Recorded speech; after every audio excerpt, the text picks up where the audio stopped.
Scott Bolton. Hello to you, sir. As always, thanks for being with us on this holiday.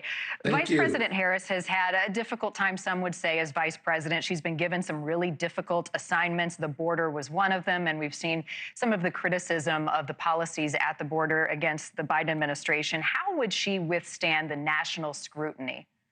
Well, I think she's well trained. She's a lawyer. She's been successful as a senator, an attorney general for California, as well as a local district attorney. I think she's going to do well on the national platform. All of those issues that or criticisms are baked in coming from the right. The border. If you're going to blame the border crisis on Kamala Harris, you might as well blame the president, the Democrats, and the Republicans, including the fact that the Republicans had an opportunity to fix it in a bipartisan bill and simply didn't do it. Here's the bottom line with Kamala Harris. She is super popular with the base, with women, with young voters, with voters of color, strong on the abortion issue, strong on diversity, and strong with our gay voters, and let me just, or gay Democratic voters. And so all of the criticisms coming from the GOP don't really matter.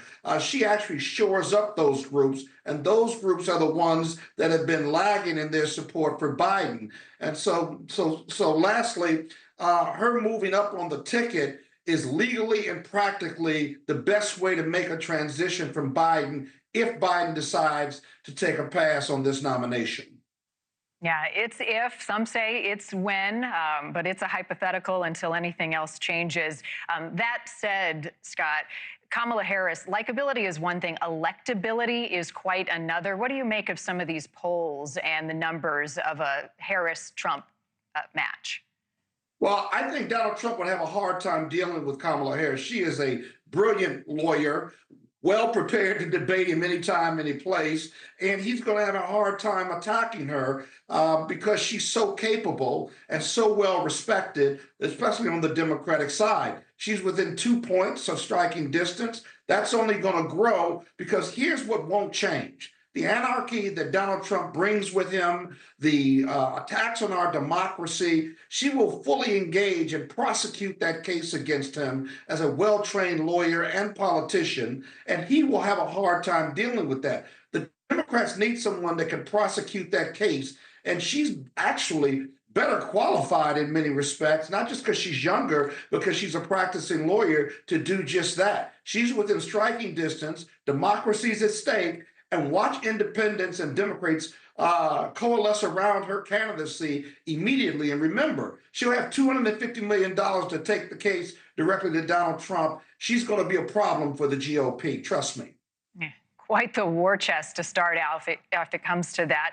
You have said, Scott, that Biden must get out and be unscripted on the campaign trail. He has admitted in a radio interview just within the last few hours that he had a bad night on that debate stage. He said, look at what I've done over the last 3.5 years. But isn't the question now that American voters are asking, what can he do? What is he capable of for the next 4?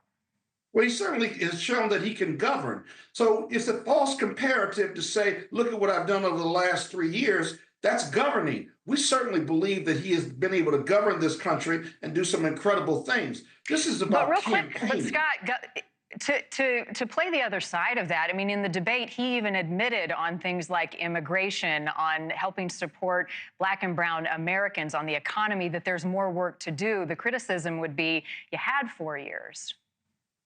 Well, yeah, but Rome wasn't built in 4 years or a day, quite frankly. There's always more work to do in regard to tough issues like civil rights, the Hamas-Israeli war, the economy. Yes, absolutely. But his accomplishments, you can't denounce those. And he's certainly the president of the United States. I'm not saying he's perfect, but he's better than what we've had to offer America with Donald Trump. And he certainly has made an impact on healthcare, certainly had an impact on the economy, certainly done bipartisan legislation in this country to move this country forward. Is the economy the best? No, it isn't. But he inherited a COVID economy. So I can make all those arguments.